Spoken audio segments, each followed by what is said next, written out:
This is an instrument I just came across that had been stored without my having remembered it in the back room of a little music shop, the Lower East Side, that just closed. I used to live here in the 90s, and I've been living in California for 6 or 7 years. And I just got a call from them saying, oh, we just found this thing of yours. And so I thought, well, great, I'll take it to this event. And I was kind of amazed it's still working. This is the first prototype of the computer in human culture, unless you want to count cuneiform. But this, which is older, but this is the first functioning object made of multiple parallel similar components. The first bits, if you like. That's an iPhone sound. I know that sound. Steve's got you. And so,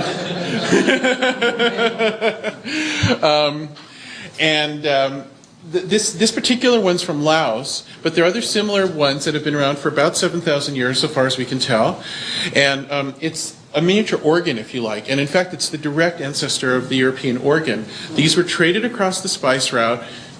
The ancient Romans created a giant version of this thing, operated by steam, much too big to actually play manually, so it was operated by an automatic mechanism. And that was a sort of probably a horrible sounding noise device that accompanied the gore of the Colosseum.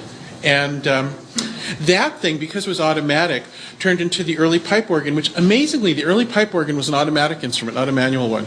I mean, it was manual to a degree, but it was always automatic. And then that evolved into the automatic piano, the player piano, of which an amazing example was an improvising player piano that wasn't deterministic. Yes, this thing existed. And that inspired the Jacquard loom, a programmable loom for making fabrics, which in turn conceptually inspired the general purpose digital computing machine, and thus we make a living. What is this called? Oh, this is a can, K-H-A-E-N.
And then these are more and more unusual because they have privacy.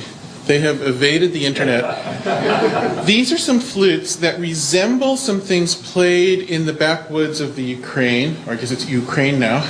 But I bought them off of some Hungarian gypsy boys who had apparently spent the afternoon breaking into cars on the East End of London. And they did not know the name. I have not been able to find any information about them. They are not named, but I know they were played. What? They're jokes. They're martial arts weapons. They're jokes.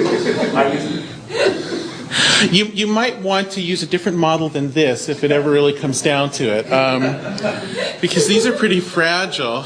However, there are martial arts traditions with flutes. And that's a whole story. There are at least two I know about. And I have a 200-year-old Chinese flute with a concealed dagger. But even more interestingly was the Japanese shakuhachi, which started off as a Buddhist breath meditation instrument and was adopted by the ronin, the unemployed former samurai who needed a cover and became flautists and developed a martial art whacking each other with the things, and actually ended up being great musicians. They wrote most of the good classical music for it. But that is not this instrument.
It's like in a hall, you just...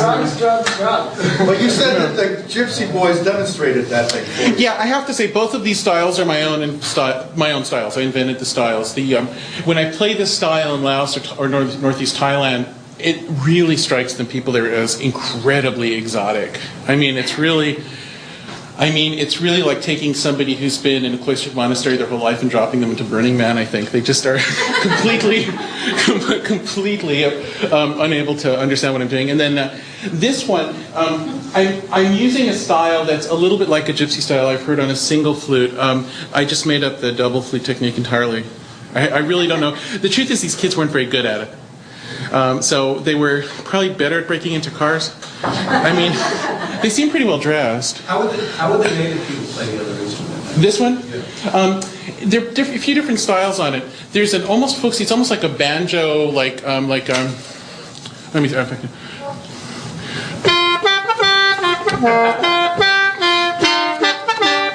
And it's kind of like this very simple, but there's a really cool, the coolest style in this, which I've recreated in a sort of a modernist way, accompanies boxing. And there's this really cool thing where they're musicians improvising to boxing. It's like really wild, yeah. Is that tuned up like to 448 or is it? Well, this one is like barely tuned. I really had a hard time getting this working, and I prefer to get it better tuned. This is actually not a good instrument. They are, these days, a lot of them tuned to Western scales. A lot of them do. There's a lot of variety there. We killed off most of it, unfortunately. Laos didn't take well to the Vietnam War era, but unfortunately, but there's still some variety, and you can find different tunings and older tunings. There are a lot of instruments in this family with different shapes and tunings. And the interesting thing I found is that sort of, in a sense, it's like a piano. You have a right hand and a left hand. You're able to play chords simultaneously or move on chords with one hand and lines on the other, and vice versa. That's true. You can do all that. Yeah. And you could do that 7,000 years ago. So what's happening? The air, you inject the air in and it goes up through the... Oh, right. Yeah, exactly how it works. There are people who think they know how it works, and there's a guy who did a dissertation, which was a computer model of the inside of this thing a couple of years ago for physics degree. And I don't know. There's a couple of mysteries about exactly how it works. There are floating reeds inside here, and the mechanism is very simple. And there's one idea of how it works is you cover the hole, and suddenly you've tuned this thing to be resonant with the reed, so it sounds where it wouldn't before. But the problem is, if you change even little things that shouldn't affect that, you screw it up. So it's a more complex mechanism. I had the honor of taking one apart one day with Richard Feynman to try to figure out exactly where it would break, and we never got it. So my current belief is that this is an intuitive technology that's never been fully understood. But I might be wrong about that at this point. Thank you very much. Sure.